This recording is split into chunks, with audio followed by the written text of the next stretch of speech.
start with Coach's opening statement, then we'll go to questions. First of all, I just want to thank the Lord for this opportunity. Man, blessed to do what I do and to work with these dudes. And, life is never easy, right? It's never like a smooth sailing or always an upward climb. There are ups and downs. And in the summer, I told our staff, let's find guys that we don't mind losing with, right? And our guys have been great over the last few games. And, when things didn't go our way and a lot of what didn't go our way really doesn't fall on their shoulders. It falls on me as a head coach and not giving them what they needed. And these last couple of days, we did what we need to do. We gave them rest and, shortened our practices. That line in Miracle on Ice, legs feed the wolves. And that's what we didn't have, last few games, especially the Oklahoma game. And I thought tonight we had legs because of how we prepared and actually more of what we didn't do rather than what we did do. Second thing is our crowd was incredible, right? I think y'all know this better than I do, but I think we lost a few Big 12 games in a row or something like that, and maybe sprinkled in with a win here, with the Florida and the TCU game. And, sometimes you have fickle fans and they just show up when you're winning. But, man, our students, I asked them to show up and they showed up, and I couldn't be more proud of them. And the energy that they gave us today propelled us to the win, right? And because Iowa State did an incredible job. I don't think either one of us made shots tonight, but our defense was there even when we was missing shots on both sides. And just another huge Big 12 game, and this was a huge win for us as a team. Did the defensive intensity match what you've sought for the last week or so? Yeah. I didn't think at Texas Tech we played bad defense, for the most part, but we just turned it over a lot, and so it's hard to get stops when you're out in transition and outnumbered. And so I thought our guys brought energy at Texas Tech. We just didn't have execution. And then at Oklahoma, we just didn't have legs. And so, we told them what we wanted to see it look like today, and we gave them the rest that they needed so that they had legs. And I thought our guys were locked in and, really gave us the chance to have a chance to win the game. How vital were the stops at the outset of the second half and making shots at the other end? Yeah, well, when you get stops, you can get out in transition, and and then it gets a little easier. In the first half, when we turned them over, we was able to score, and a lot of times in the first half, we didn't get clean rebounds, so they were able to set their defense. And I think them and Oklahoma State neck and neck with the best defense in the Big 12. So, they do that to everybody. I don't know if y'all watched that Oklahoma State game. It was so impressive to see both teams play so hard on the defensive end when they weren't making shots. And so that's really what I tried to get our guys to understand, that we're not going to make shots. It's going to be hard to make shots against them, and we just have to keep grinding. And so very proud of the guys. Is there a tougher team against which to make entry passes and just top to wing passes than Iowa State and what you saw today? Man, I hope not. I was going to say, you weren't making shots and still you didn't turn the ball over. Is that difficult to do when you're not making shots and still be focused enough to run your offense, I guess? Yeah, we just that's our Achilles heel. It's the turnovers, and I told the guys, look, if we can 11 or less turnovers a game, it's going to be hard for teams to beat us. And I thought our guys really locked in on that, and they had legs to be able to do what they need to do on the other end. And also, I think Lipsy had 6 or 7 turnovers. You were able to make it difficult for him to defensively. Anything in particular? Sometimes dudes just have bad. He had 6 assists and 6 turnovers. Sometimes the guys have bad games. Jerome, it seemed like y'all's back was really against the wall there at halftime. What was the emotions in the locker room, and what did you kind of tell the guys to just get a spark in them? It's just we got to rebound the ball. They had more pain points than we did, like by 10. And then we got to make some shots. Like we can, if we turn them over, we can get out and run, and we'll get some good looks. And we knew it was a 40-minute game. It was not. Nobody in the Big 12 really throws a knockout punch unless you're just not ready to play. And so we knew it was going to be a 40-minute game and a grinder, and our guys showed their maturity and their toughness. How did you guys need a win today? Well, I don't know, like, I don't want to say, like, there was a must-win or anything like that, because, I know, like, our goal on the outset was to get to the NCAA tournament, right? And I still think we have to win one more game in conference to solidify that. But, had we lost this game, it doesn't mean our season was over, So it was about playing at a level that would give us a chance to win. And that's all you can ask for every night. And if they give us a chance to win, then I feel like our staff will put them in position where they can make a play. What went behind the decision to give Desi his first start today? Ryan put out a tweet, I think, said we probably need to shake up the lineup. There was a quote of mine that says I wasn't married to a starting lineup, and he said it would be a good time to revisit that, so that really spurred me to do that. What did you like about the energy that he brought starting? Well, Desi always brings energy, and it wasn't that, like, you know what, I actually checked with the Big 12, because I think Dez is the sixth man of the year in the conference, and I think the kid at Texas is right there with him.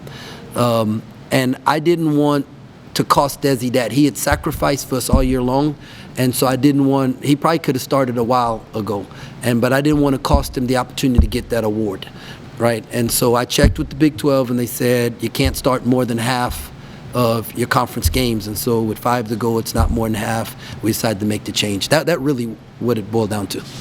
Marquise hits 4 threes tonight. Do you think it's almost just like he needed something to kind of go right, and he started hitting and his shots falling? He just need to get some looks. That's all. He just need to get some. Man, it's hard to get. They put 2 people on him every time, right? And they put 2 people on Keontae every time. And what helps is when Ish makes a shot, Cam makes a couple shots. That helps to space the defense out. But yeah, he just needs to get a couple looks. It was said by the players that Marquise maybe challenged some of the bigs in the locker room. What's it like for you as a coach to see a player kind of show some leadership in the locker room at halftime when, like you said earlier, that was a big moment for you guys? Yeah, I didn't see it.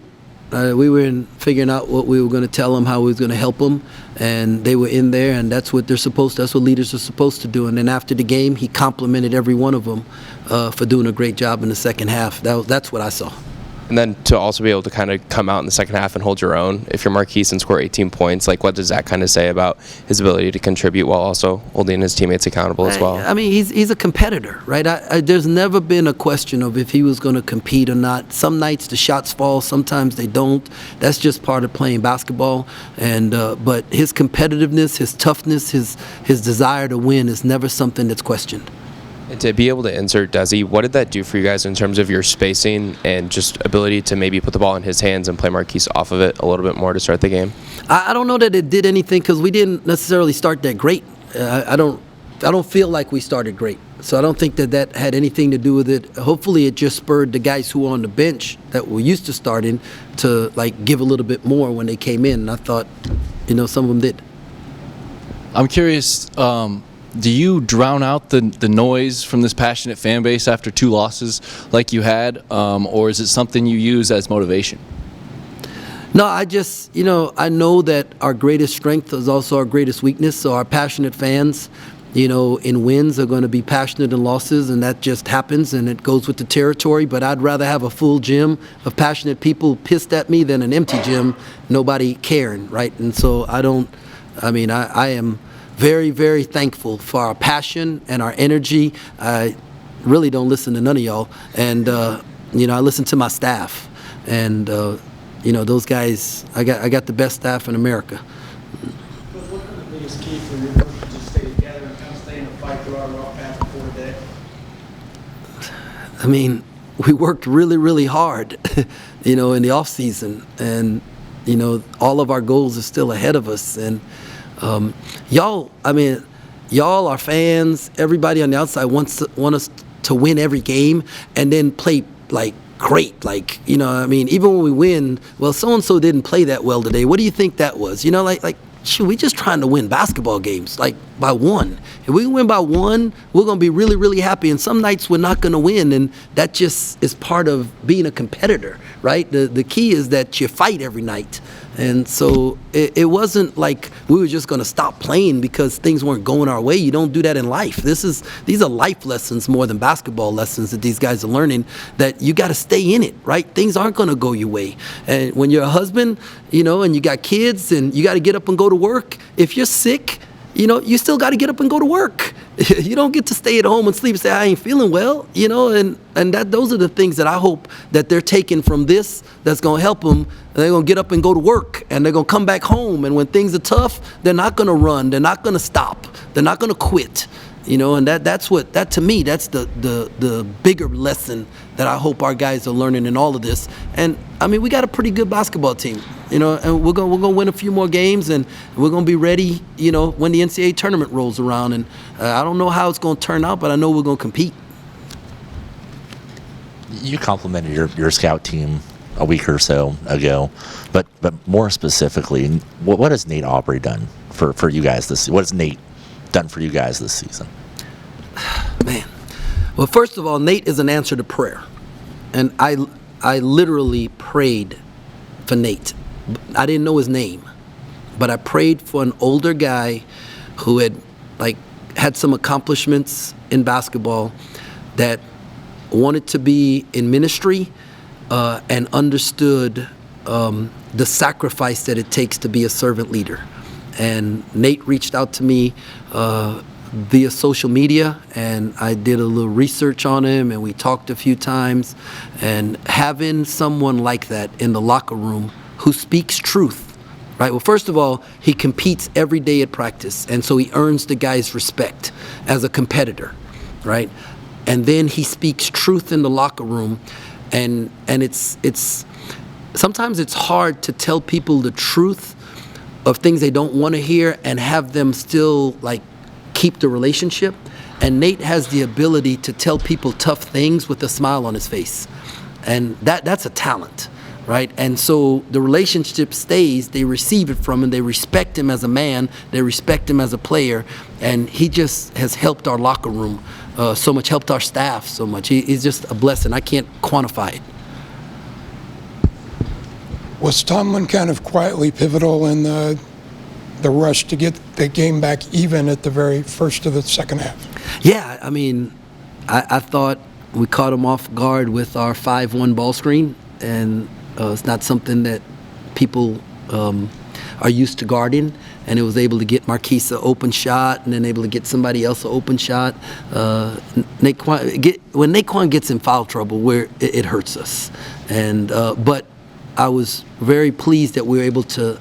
He didn't pick up the third one in the first half, so we was able to sit him and still be in striking distance so that he could be more aggressive in the second half. Anything else for Coach? Oh, Cody. First question is, are you a little tired of talking about turnovers? And then my second question is just how much energy does that bring to the defense when you're kind of winning that turnover battle and getting points off those? I know I'm never tired of talking about turnovers, because it's such for this team in particular, it is so vital to winning, right? On both sides of the ball. And it's just for any defense, any coach will tell you, it's just, there's no defense for live ball turnovers. So if we can cause them, it helps us. And if we can make sure we don't have them, it helps us. Coach, you showed some great speed going from the handshake line to the student section, and obviously you got all the way to the top of the stairs today. How much fun is that for you? Do you need to do the extra workouts and make sure you're prepared? Well, I'm gonna be transparent and tell you, I hadn't been working out much at all. I haven't figured out a routine yet. This is like, I got to get in a routine. So, yeah, I was huffing and puffing at the top of it. I purposely made sure I slowed down through the handshake line enough, because if I catch too much of the Wabash, I get tired, like the core like starts to, so I try to make sure I hit it just right so it's enough, and then get to the da-da-da-da. That's the good part. That's the breather right there. And but I'm just telling you, I saw students lined up. It was cold, and they were lined up early this morning. And the response to the video I put out, and how they said, you know, they would be there, and the fact that they showed up all the way to the corner, the top up there, and I was just so moved by their willingness to support the team and be there for us. And I mean, I'm just very, very thankful for them. Anything else? Okay. Thank you. Thanks, fellas. Go Cats.